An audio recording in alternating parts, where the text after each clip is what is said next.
yo, what's up? What's going on, party people in the house? Yes, you know the Soul Show is all about hip hop culture, man. And we're gonna keep it as it should be, hip hop. And I am so proud, so honored to have my brother, one of the first DJs, I heard, growing up in Orlando on radio. I mean, every weeknight, every weekend, I tuned into this brother, and I was just fascinated, man. They had all the records, they had every mix you could possibly throw at. I mean, he's one of the legends of Orlando. One of my brothers, Mr. DJ Rich from Twice as Nice, now Babalu Bad Boys. Give it up for my brother. Yes. I appreciate that, so my man. Yeah, you already know, man. You already know, bro. What's good? My man Rome never leaving the girls alone. What's up, partner? Hey, bro. I'm just out here, man, trying to give shine to our people, bro. It's been a long time coming. We need something that tells the story about our childhoods when we came up, and all the legends that were a part of that, and all the clubs, all the craziness, without getting into too much incriminating business, but at least of course. give something for the people them so that they know, man, Orlando was about that business, man, when it came to hip hop, bro. So yes. So now that I have you on, first question of the night. Respect, partner. How did you become a DJ? What was the motivating factor that said, you know what, brother, my twin brother, we gonna be DJs? What was that? What was that talk like? Remember, everything I say tonight is plural because there's two of us. I have an identical twin brother. He's not available right now, so it's just me. But you damn right. DJ Ray and Richie Rich, Babalu Bad Boys, a.k.a. Twice as Nice, which is what we was called when we first started. Now I'm going to say how we got there. All right. Talk to him. Long time ago in the 80s, we went to Oak Ridge High. Shout out to Oak Ridge High, bro. All my Oak Ridge fellow people out there. Oak Ridge High, all right? No Joke Ridge High. Oh, shit. Anyway. Oh, shit. It was a scary time back then. Nah, I'm just kidding, but nah. So we got to Oak Ridge, and when we got into Oak Ridge, breakdancing started coming out. It was the early 80s. Beat Street, Wild Style, all the movies, Electric Boogaloo, all that stuff started coming out. Right. So my brother and I took up breakdancing.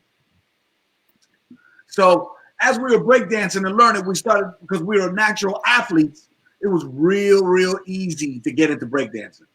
We were super coordinated, super athletic.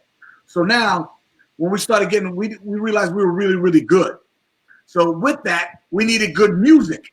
Right. So every time, now my brother and I, our heritage, were Cuban by descent. Cuban, Jamaican, Spain, we got it all in there. But anyway, my mom and dad were born in Cuba and went to Spain, then went to New York. We were born in New York, but then raised in Orlando, or Florida, really. Isn't that the story of every person that lives in Orlando, damn near? Every Latino was born in New York. Yeah, right. You already know, bro. So from breakdancing, we were driving to Miami. I had a hookup down there with my family. So we had a hookup down there in a record store. So we buy the hottest records, Run DMC, Jam On It, Nucleus, whatever was coming out. We grab it, come back, and play it and dance to it. So now, we're doing all our thing, breakdancing. But then breakdancing started fading out. Right. So when breakdancing started fading out, we figured, okay, we got to get into something.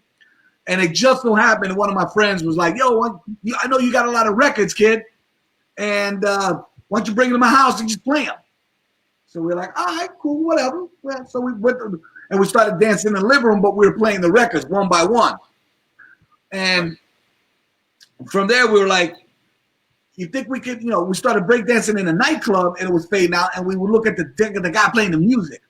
All right, shout out to Tony Dominguez from Electric Avenue. Oh, Electric Avenue. Man, you know how, like, I just got in a conversation with somebody the other day, and I told him, dog, this was the REA was the equivalent of what Roxy was to Beat Street. Yes. I mean, that was our hip hop mecca, man. Yes. I mean, that was where you went to see some shit. Everybody was there. Everybody, all the breakdance crews were there. We all battled every weekend over there. It was ridiculous. Right. You already know. So what we did was we ended up going up to the DJ booth and eyeballing the DJ. His name was Tony Dominguez. Shout out to Tony. He's one of my inspirations right there. Right. And I would watch it go back and forth with the records. So I was like, wow, I wonder if we can do this. So went home. We didn't really think about it much. We just mostly the breakdancer. But as it started fading, we saw a special with the one real true pioneer of DJing and hip hop and all that stuff, Grand Master Flash. Shouts out to Flash, brother. What?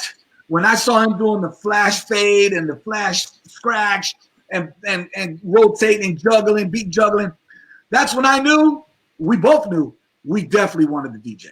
Nice. So we went to the hottest electronic store at the time, which was Radio Shack.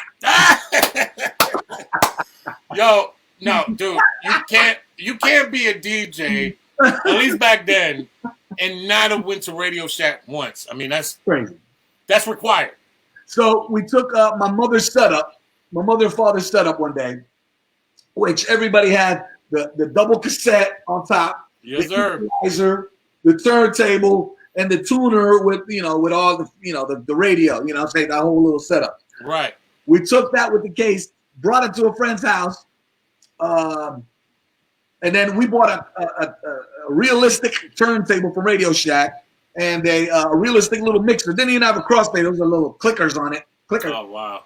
And forget it, man. We just went ham. We started playing all the records. So my brother's walking down the street going, rock, rock to the planet, rock. And when I hear music, rock, rock to the planet, rock. Throw that D. Throw that D. And we can put that together. We can sing it. We can do it.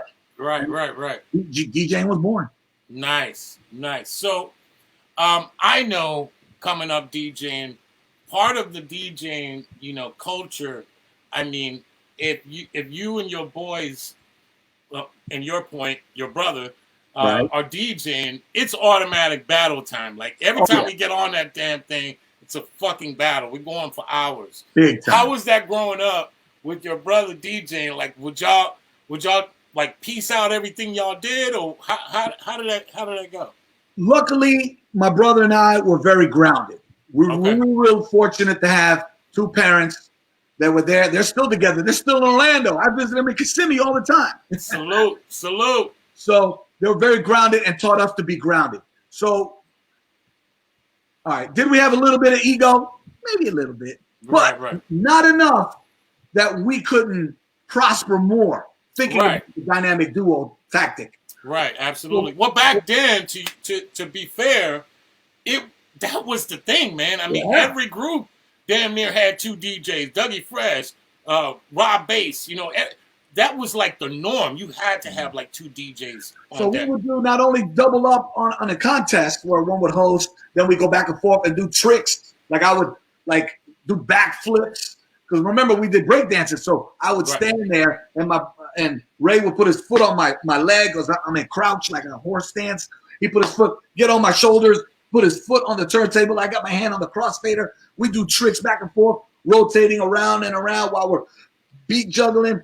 I mean, we do it all. Or we would take advantage and say, there's two groups like the NBA Finals. You got the Western Division, the Eastern Division, and they would champion all the way up and to the top two.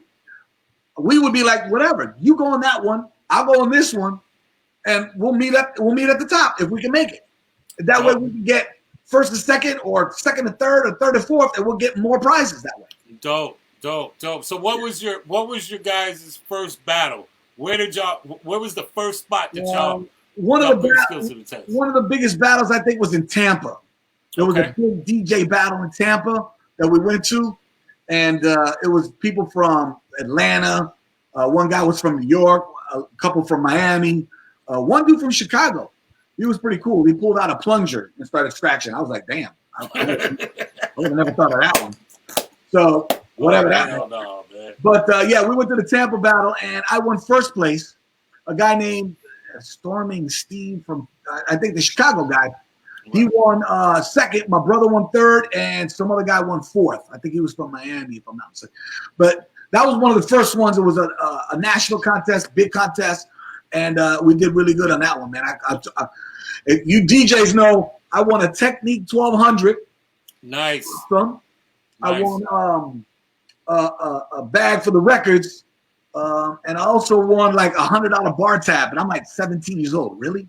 17? Nice. Wow. Wow. 17, 18 years old. Yeah, at the time. This is the 80s.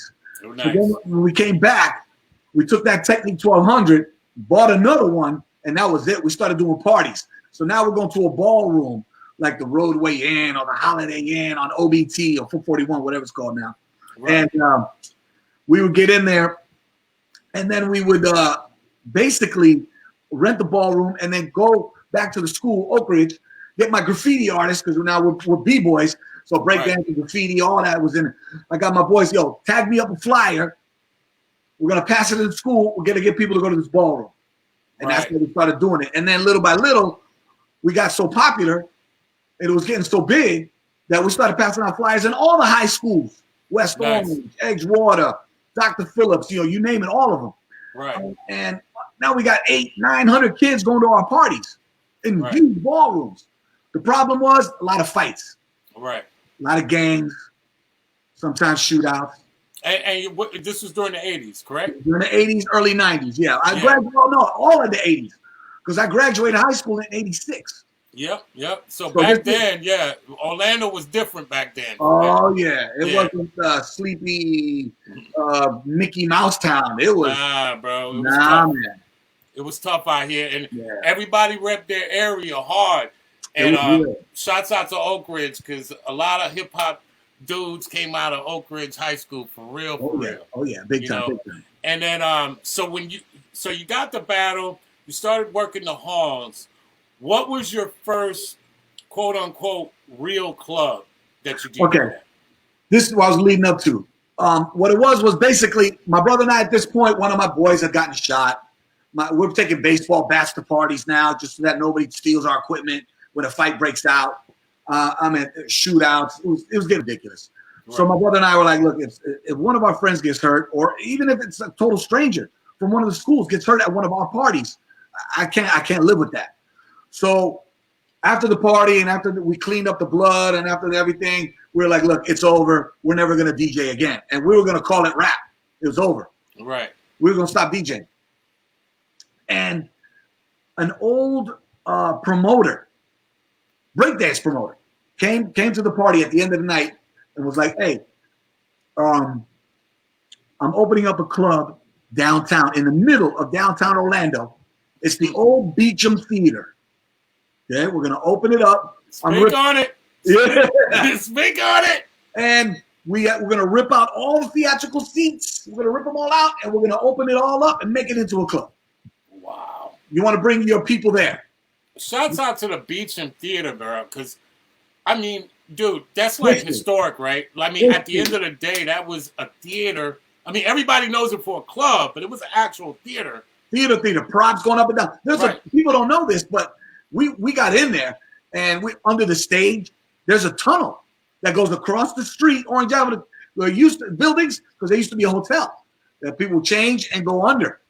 Wow. See, I didn't even know that. Yeah. So there's tunnels under there. Wow. So we go. Now my brother didn't want to go because this guy kind of, he kind of tricked us out of a little bit of money when we were breaking. We were like kids. Right. Like, forget this guy. This guy's there. I'm like, whoa, hold up. This is business. Hold up.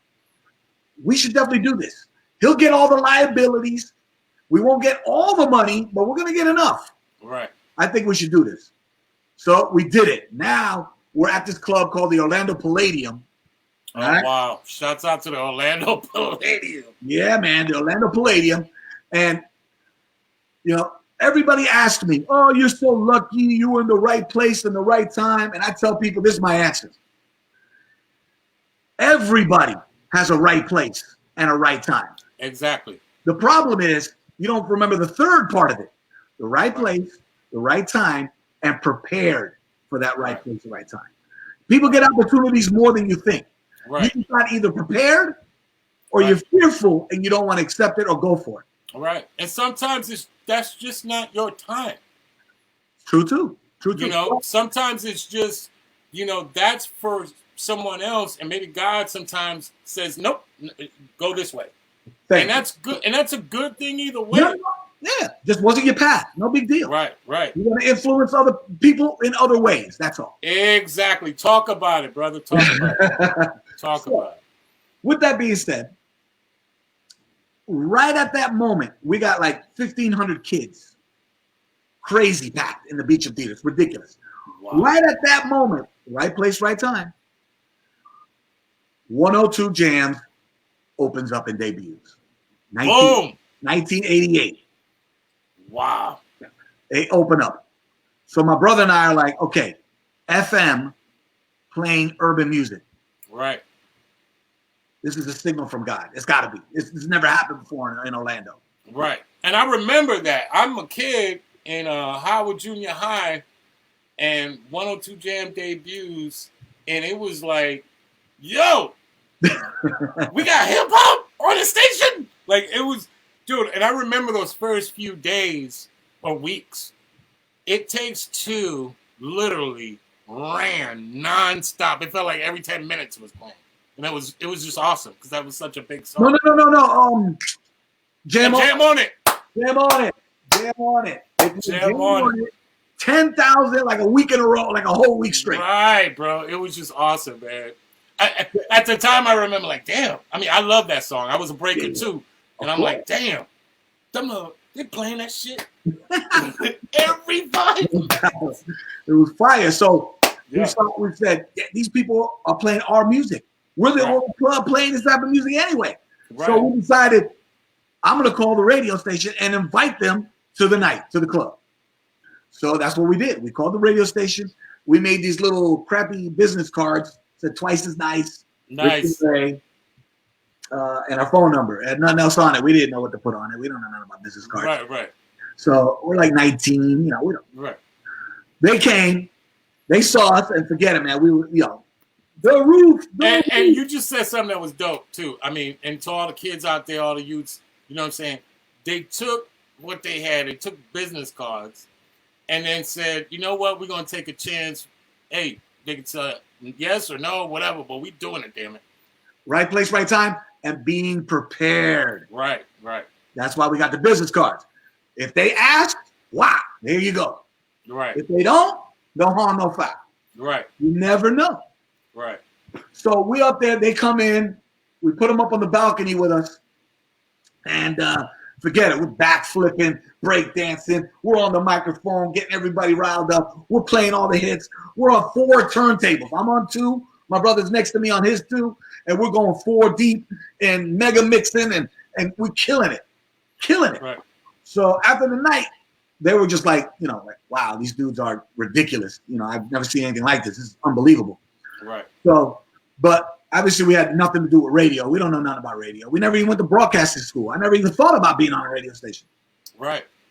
So the guy goes, if we had one of our jocks at a local business, car dealership, whatever, could you bring your equipment, set it up, and we could broadcast? And I was like, of course. Here's our card.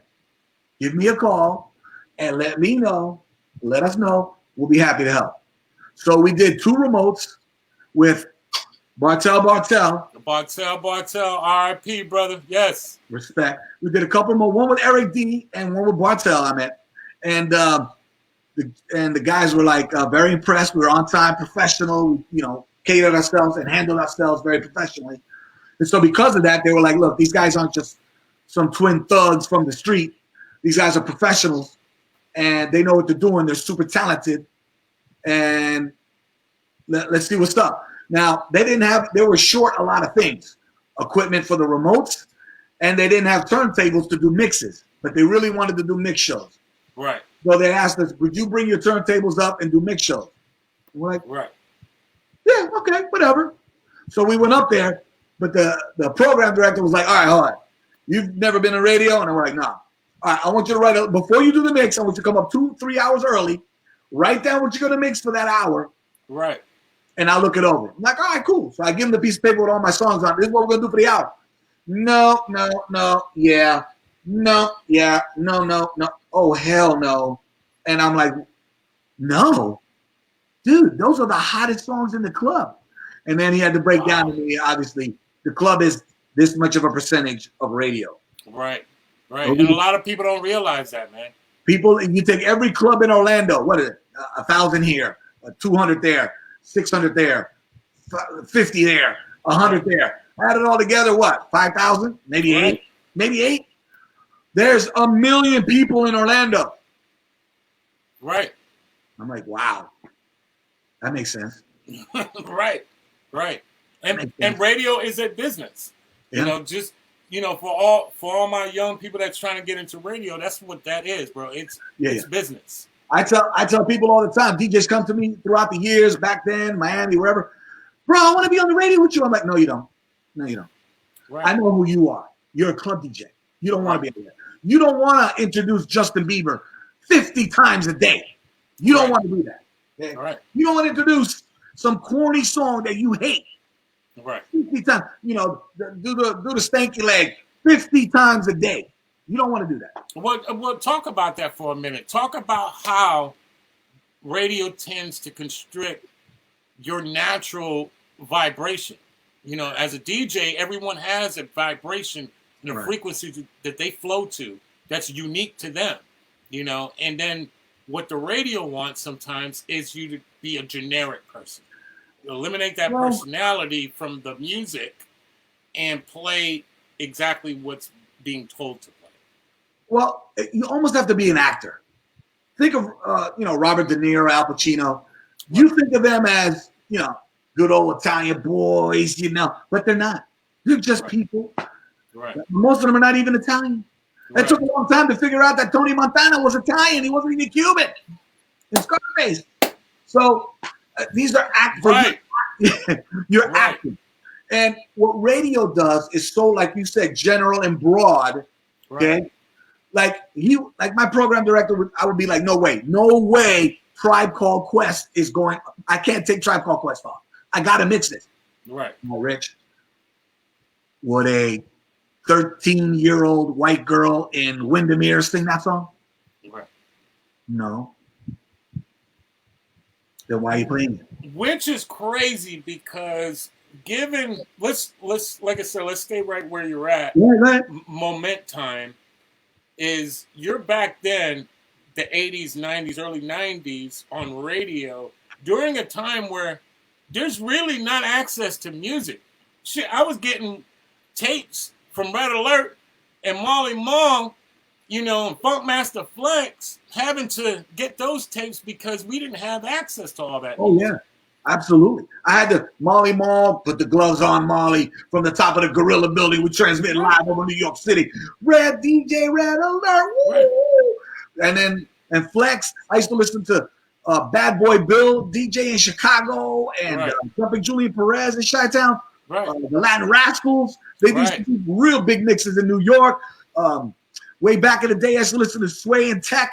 I know Sway and Tech, bro. You got it. And they're still my brothers. I talk to them all the time. Right. Sway and Tech on the West Coast, the Baker Boys on the West Coast. I mean, just trying to pick up any kind of vibe or any kind of mix show abilities and listening to DJs across the country. Right. Real good. Right. But, and to your point, what you were just touching on, there was, like they said, radio, it's geared towards one particular, sect of the city. Correct. But what is insane, which I never understood, is what you have the other sect of the city that are listening to other stuff because they're not playing it on the radio. And don't you want everyone to gravitate to radio? See, the problem is now hip hop music to me is top 40. Right. But back then there wasn't anything before it. It was new. Right. So a 13-year-old and a 40-year-old would not know Tribe Called Quest. Right. You have to be in, basically the same time I'm at. Back then it was 25, 20, 18. Right. If you're that. Now, radio is divided into Where do you want to really be placed? So when it comes to radio, they tell you, all right, what is my demographic? What is my target, my number one demographic? And on 102 Jams, back in the 80s, I asked my program director this. He goes, all right, I want you to every night get a picture and tape it up to the wall. And I want the picture to have a Hispanic or black woman, okay, single, with a baby chair in the back of the car, okay, between the ages of 18 and 34. Right. I want you to talk to that girl. Everything else will fall into place. That's the one demo we're looking at. That's what my people told. Right. So there you go. Right. And that's and like I said, those are undisputable facts. That's how the radio station, in a world where radio changes all kinds of programming every day, 102 Jams was probably one of the longest runs I've ever seen in my life. Oh yeah, ridiculous. You know, 98.7 Kiss didn't even last that long. We were their format. We were there, I think, 9 to 10 years almost, and we were number one in every book. And we were playing it all, dude. We were playing hip hop.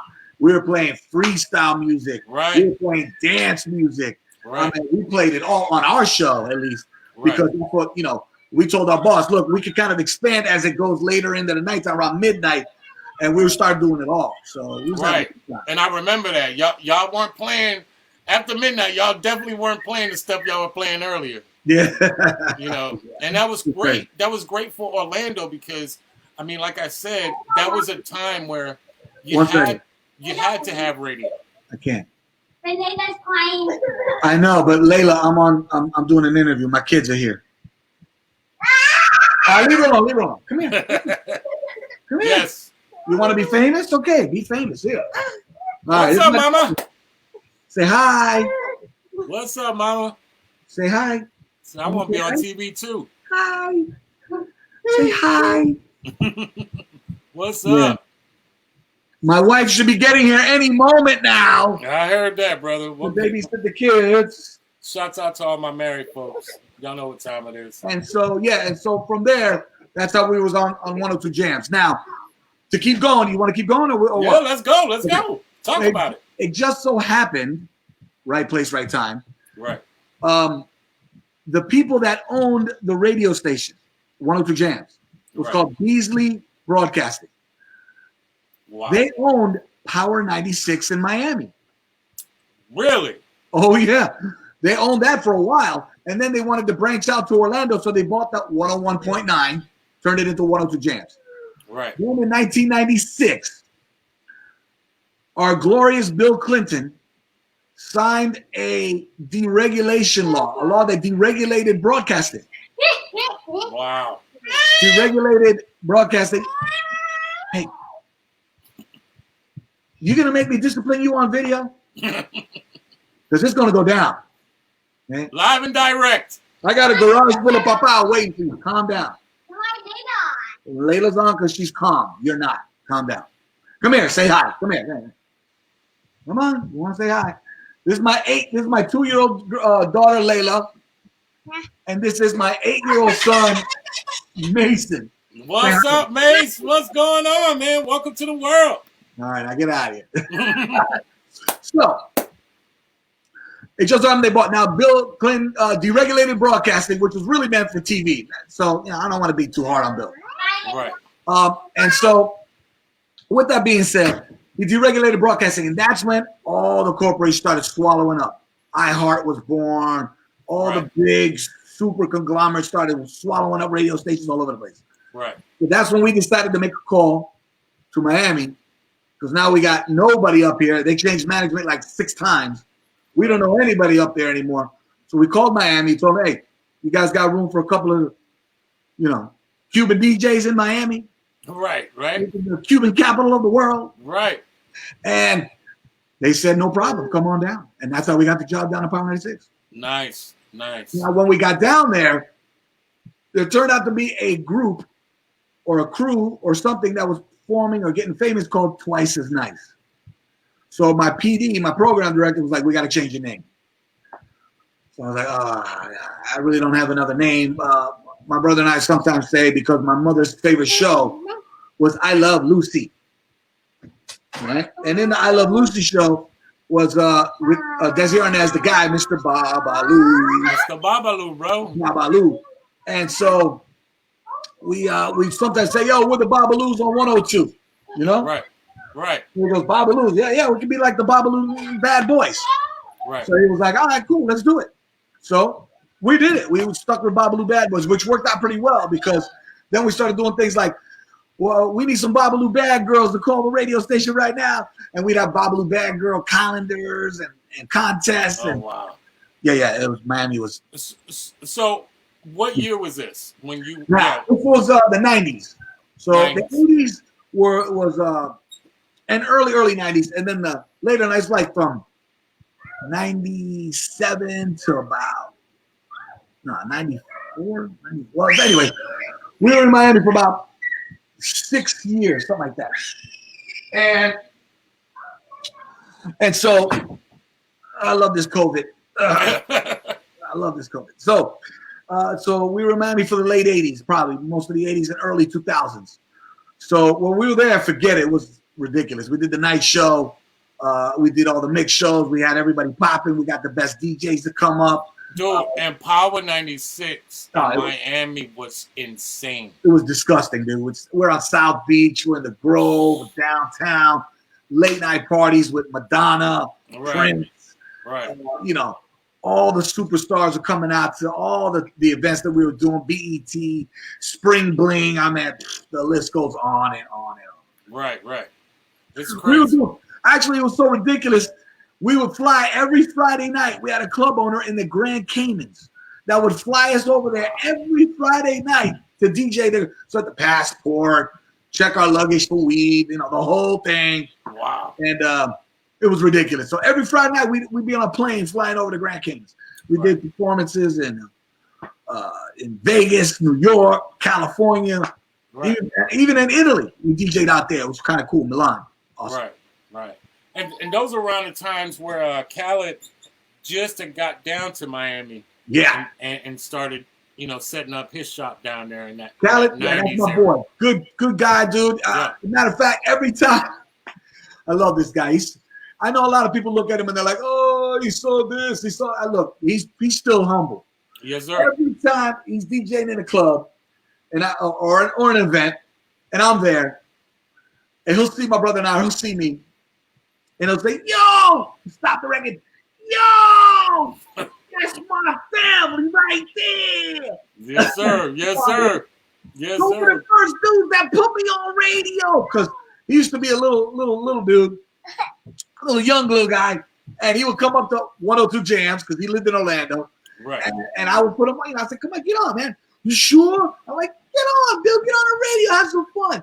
Whatever, man. And we put him on because my brother and I, we didn't come from broadcasting. We didn't know anything about politics. We just want to have fun and everybody else with us. So we didn't. Right.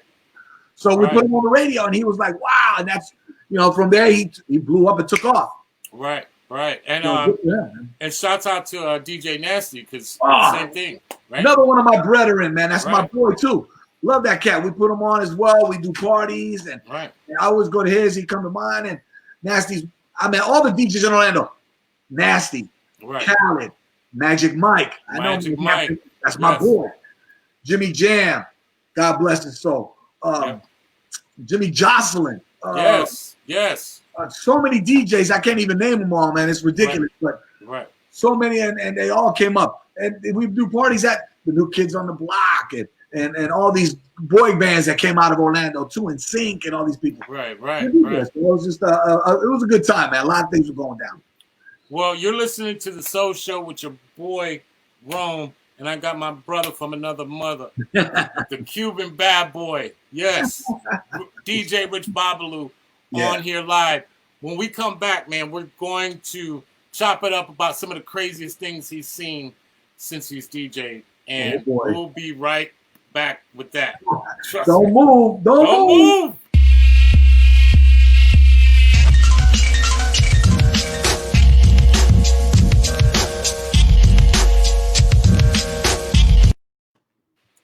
All right. So, what is one of the craziest things you've seen DJing?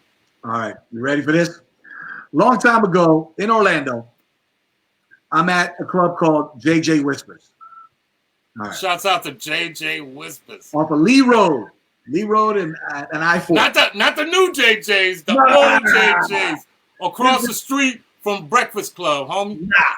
The one from right across from the Breakfast Club on Lee Road. It was a 2-story joint. We were celebrating a birthday there. We was up on the second floor in the VI, and it was packed. And this huge Goliath, 7-foot African American, deep voice. Hey, twin, because he'd always call us twin because he couldn't tell us apart. Oh my God! Hey, twin. You got another one of those mixtapes, cassette tapes? Because back then it was cassette tapes. Right. And I was like, I don't even know you. Who are you? Well, I just got drafted by the Magic. My name is Shaquille O'Neal. Oh my God. I might have been at that damn party too. You probably were. And so Shaq was there, and he always steals my mixtapes. Right. Still that guy. But anyway, he would show up. So he showed up at the birthday party. It was him and Penny Hardaway, I think, and Nick Anderson. Right. Oh, no, it wasn't Nick. It was Dennis. Dennis Scott. Dennis Scott showed up. So at the end of the night, this is the shocker. You ready for this one? At the end of the night, there was about a handful of people up there. And Shaquille O'Neal walks past me to go to the bathroom. And I'm walking toward the entrance. So I got my back to him. And me and a couple of dudes. And all of a sudden I hear, yo, twin! Yo, check this out. So I turned around. He had his pants down. No underwear. Oh, my God. Just letting it just all over the house. Just like, hey, you like that? I'm like, wow. You really are a teenager, aren't you? Yo, he was like a little kid in Orlando, dude. Yo, he was that. I was like, that's a memory that I cannot undo in my mind, bro. Oh my God, man, that's crazy. Not cool. Yeah. So, favorite party record? Go. Favorite party record right now or back then? Period. Dead or alive. If you had to pick one record. Probably It Takes Two. You named it. Okay. It Takes Two will probably be one of the biggest parties records I have. Cause even young, even old, everybody loves it.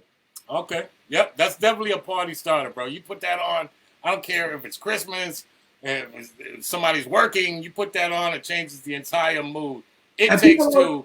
And people always ask me that too. They go, "No, what do you listen to when you're not DJing?" And I go, "Dude, if you walked into my car and turned the ignition on, you would hear either Luther Vandross or Sade. That's it." And they're like, "What?" I'm like, "Oh yeah. Remember, I'm on the radio. Bang, bang, bang. Right. Jump around, jump up and get down. I'm in the club. Oh, this is how we do it." And all that. And so when I get in my car, I need that pendulum to swing the other way. Right. You need to turn it down. You need to turn that vibe down. Right. And Sade, you say Sade in any sense with me. Oh yeah. We're good, bro. Can't go wrong. Love Deluxe, you got me. All right, so top 5 DJs, dead or alive. Go. I would say Kid Capri, Grandmaster Flash, DJ Flex, Funk Flex,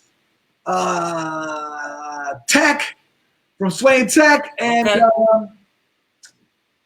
probably DJ Richie Rich. You already know, bro. You already know. I put myself in there. You already know. All right. Top 5 MCs, dead or alive. Go. Rakim, KRS, Ice Cube, Tupac, and Biggie. That's a pretty interesting list. I haven't heard Ice Cube thrown around that much, but he definitely deserves top 5. I mean, all day. Thank you, baby. All right, yeah, oh yeah, big time, man. Now, don't get me wrong. See, now we got to get into the definition. Like we'll say, who are the best lyricists? That's a different list. Top 5 lyricists. Eminem, Big Punisher, Cannabis, Juice, and oh man, he said Juice. Yo, that battle was insane. And Supernatural. Yeah, Supernat. Yeah. Yeah. A lot of people don't look at Juice that way, and I'm like, what? Dude, he ran Eminem on some like, yo. He did. No, I don't care where you're from. From here to Connecticut, you'll get shredded with etiquette, subject, and the predicate. Come on. Right. Talk about it, man. That's hip hop, bro. That's hip hop. Serious. All right. You mentioned freestyle earlier. I'm doing this especially with you. Mm-hmm. Top 5 freestyle records. Go. Freestyle records. Stevie B. You talking about freestyle music, right? Yes, freestyle music, bro. Stevie B. Spring Love, all-time redunculous record. TKA, Maria. Shout out to my boy Tony. I have to say George Lamond, Without You, Gordo, Where Are You Tonight, and probably Cynthia and Johnny O, Dream Boy, Dream Girl. Okay, all right. Top 5 Miami bass, go. Top 5 what? Miami bass, go. You guys got to get out. All of them, Luke? No, I'm just kidding. Yeah, might as well be, right? Might as well. Splack Pack. Out. You mean Pac-Man? No, Splack Pack. Okay. Shake with This is the reason why you're here, son. You can blame Splack Pack for you being here. Your mommy needs to really booty shake it to that. All right, now, Splack Pack, Scrub the Ground, Luke, everybody calls it Hydraulic, but it's really Scarred. DJ Laz, shout out to my boy DJ Laz, of course. Shout out to DJ Laz, yep. My boy, he's cool. Esa Morena, and Poison Clan, Shake What Your Mama Gave You. I think that's 5 or one more. One more. One more would be Two Live Crew, Throw That D. Yes, sir. Out. All right. All right. As a DJ, favorite piece of gear? Oh, it's got to be. Well, back in the day, it was the turntable. Now it's the controller. So right. Depends how you look at it. But yeah. Right. But you got your weapon of choice when you want to do your thing. What do you feel comfortable with? I'm a go-to right now. Turntable junkie all the way. All right. Straight up. Shout out to all my turntable junkies out there. You know what I mean? Turntable junkie all the way. But I have to admit, the minute they invented, I would not let the turntable go, dude. Everybody's like, dude, use this and that, the din on, or do the din. And I'm like, no, they just came out with DJ Serato. You gotta get. And I'm like, no, I don't.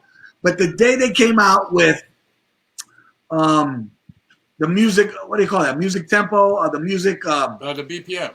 The BPMs are the beats per minute.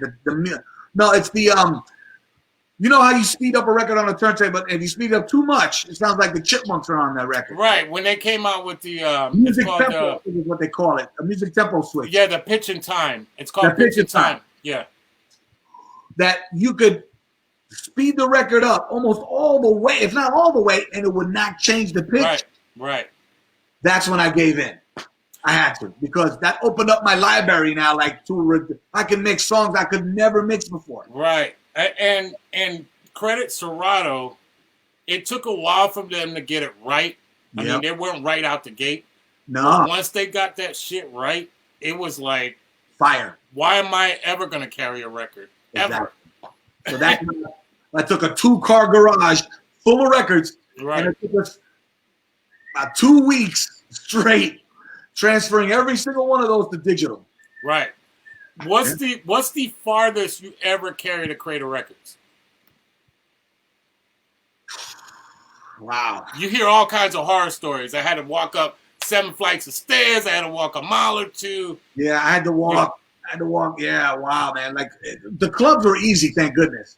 It was like the weddings and other places where you had to get into the lobbies, and if they didn't have a push cart, right, you're carrying records through the lobby of a hotel. You and 6 other dudes or like a train carrying, and we would carry milk crates of records. Right. And we would put 2 milk crates side by side, one box here, and then in the middle of both boxes, carry both handles. So I got 2 crates in one hand, 2 crates. So I got to carry 4 crates. That's why my shoulders got arthritis. I don't know why. Well, you ain't lying, bro. And a lot of people don't know, like, growing up, when you were DJing, bro, it was like automatic. The setup was kind of probably the easiest part because you were anticipating getting on. You couldn't wait to get on, so it didn't seem as much. But if you had to play that whole night and then leave with 10 crates of records or 5 or whatever the hell you carried, I mean, it was like, man, I got to carry all this. I got to carry the turntables. 30 crates. Oh, woo! 30. Oh, yeah. And sometimes more. Crazy, man. Crazy We were times. going from reggaeton to salsa to merengue to hip hop to freestyle to Miami bass. So we had to bring it all. Wow. And there wasn't no YouTube or no digital back then. It was a clipboard and a piece of paper. Oh, play this song. I was like, what? What's that song? Bro, there's this new group out called UTFO, and they're singing this song called Roxanne, Roxanne. I'm like, what? All right, let me write that down. What is it? All right, I'll go to Peaches next week. I'll buy it. I'll come back next week. Peaches! Another Peaches. Shout out to Peaches. Yes, sir. You already know. Shout out to Peaches. And we'd have to go buy the record next week and then bring it to the club next week. It was no download or I have it on hand, man. It was okay. What is the worst record you ever had to play? Worst record. No one. That's the first time anybody's ever asked me that. The worst record I ever played.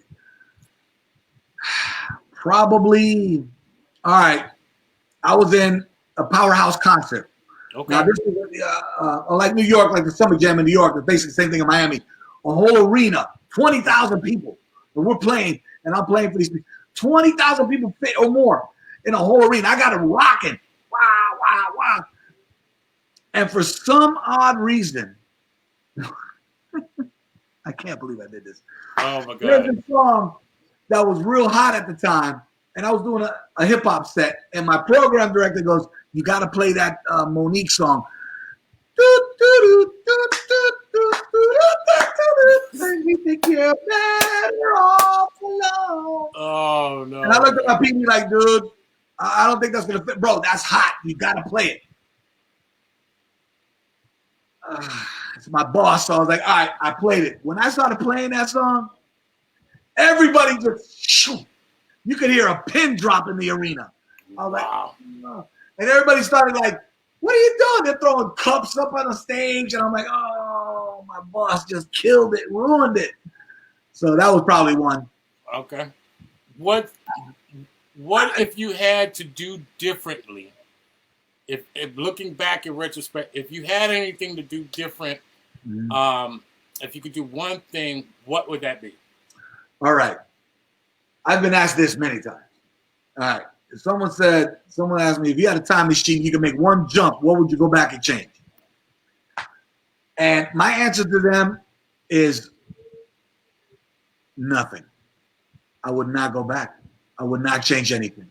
Because every pain that I endured, every time I fell flat on my face, every time I had a failure, every time I made the biggest mistake out of the history of bad mistakes that I've ever made.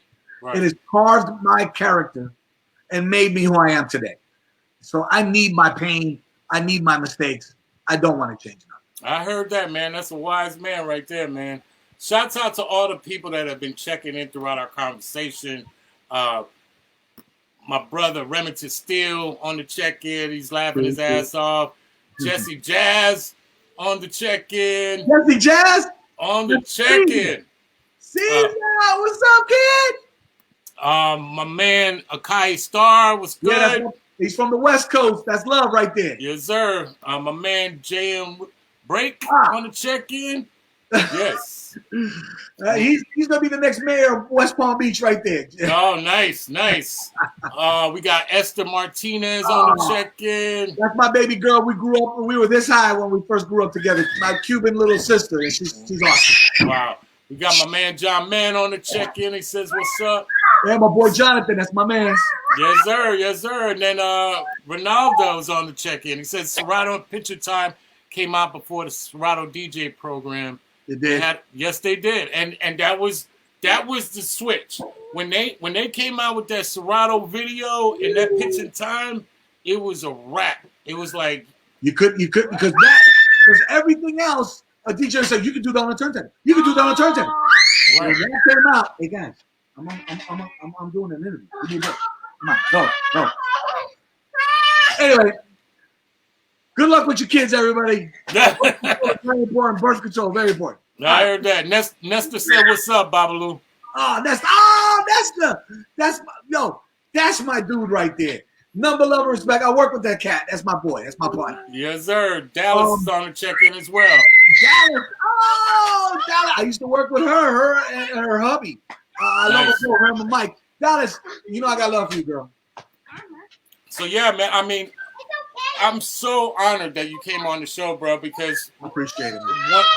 One thing is you know, a lot of our legends don't get acknowledged until, you know, an untimely pass or whatnot. But I mean, like I said, I grew up with you, you know, and I remember what you've done for the community of Orlando, what that meant for a lot of people. You helped a lot of people. You inspired a lot of people. I believe that needs to be highlighted. And this is why I wanted you on the show, man, to just, like I said, shine a light on what you've done, man, and give some pride to our city, you know, of Orlando, man. We had such a great crew growing up, man, and great people to be around, man. Just like, you know, the best of the best, man, from all walks of life, from all backgrounds, you know, and it was just dope. Jesse Jazz says, "Great show, good hearing from you, Home Skillet." Yeah, Jazz been there for a long time with me, man. That's my boy, my dude. We did a lot of things together, man.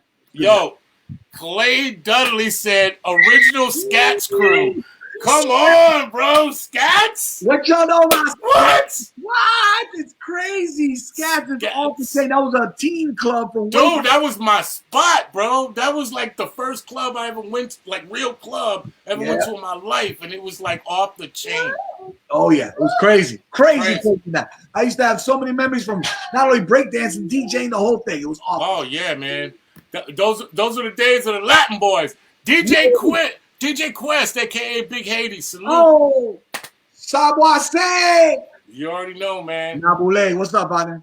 Yes, sir. So, like I said, bro, you got a lot of people that love you, support you guys, man, and I'm so proud of you guys, man. And like I said, bro, you're always welcome on this show anytime, bro. And then we went from Power 96 in Miami to West Palm Beach to X1023. We were there for another 10 years. That's right. Tell them what you're doing right now. Tell them what. And now we're on this hip hop classic station. We play old school hip hop and R&B. All the throwbacks is on Yo 1071. If you want to get to the website, which is yopalmbeach.com. And just click on the top. It's a listen live, or download the app Yo 1071. Can't go wrong. Yes, sir. Yes, sir. Shouts out to Broward County, man. West Palm Beach. Oh yeah, Dade County, Broward County, Palm Beach County. Palm Beach County. Yes. We get things popping. And I know it's crazy down there, man. All them damn people, man. Yeah. And Miami's starting to look like Atlanta. Yeah, it's just growing so intense, man. It's definitely getting crazy. Unfortunately, the COVID thing hit, so we've all had to take a break on 2020. Yes, sir. So we're just gonna go ahead and skip this year and go straight to 2021. Right. You already know, man. But like I said, man, hey, pleasure having you. Thank you. Rich, you're my brother, man. Facebook, IG, Twit, Babalu, you know the deal, you know the drill. I'll be looking for everybody. Anybody who wants parties, we do events. I do them all. I DJ everywhere from Orlando to Dade County, doing everything that you need. I got you back. Babalu's want to hit up with you twice as nice. Yes, sir. Before we get out of here, Quest says, when I moved to Fort Myers and got a 1050, got on 1055 to beat. I used to listen to you in West Palm when the station would bleed in here. Yeah. X1023 was a big 100,000 watt mega station, and we bleed all the way down to Fort Myers. It's ridiculous, right across Lake Okeechobee. Wow. So we be doing our thing out there too, and it was pretty cool. Hey, so we man. got a good fan base, a lot of people, man, a lot of love. I just want to thank, truthfully, I thank everybody, man, just for coming out, having a good vibe and party with us, and have a good time. If it wasn't for you people, we wouldn't be who we are. You know, yes, sir. So and I appreciate that. One last question: are you ever going to stop DJing? Nope.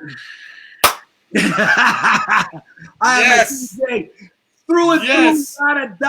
Yes, you already know. Boy, hip hop, musical fanatic from country music to rock and roll. Believe me, I'm going to nightclub and play everything from Jason Aldean to Aerosmith to Guns N' Roses to Run DMC to God knows whoever else is out there. Britney Spears, I don't care. Yes, what sir. I like to do is take the short time that I'm up there playing music and transform that into a time for the people that are in that place or in that vicinity listening, and transform them into a place where there's no bills, right? There's no headaches, there's no problems, right? There's no trials and tribulations. It's just zoning, having fun, and enjoying the music. Man, that's what every DJ, that's any real DJ knows to their heart, bro. You can play records. You play records all the way to the coffin, bro, and it will always bring a smile to people's face. It would always it brings life to you. Like those turntables are the lifeblood of a DJ, man. You gotta have them, man. Everything, it's everything. Right, man. So yes, my brother, love you. Thank you for coming on the show. Everybody, tune into this boy right here. The So Show is the bomb. You better be in here. You better be tuning into my boy. Yes, sir. Family. Respect to my boy. Thanks, Rome. I appreciate this. Yes, sir. You already know, my brother. Yes, that's DJ Rich Babalu. And he joined the show, the famous, the legendary, Twice as Nice. That's my brother. Yes, he has joined the Soul Show. I'm so proud to have had him on the show, man. Very funny guy. Love hearing his stories. I mean, this is what we're talking about when we talk about hip-hop culture in Orlando. We're all about our city, our story, our sound. Let's motherfucking go.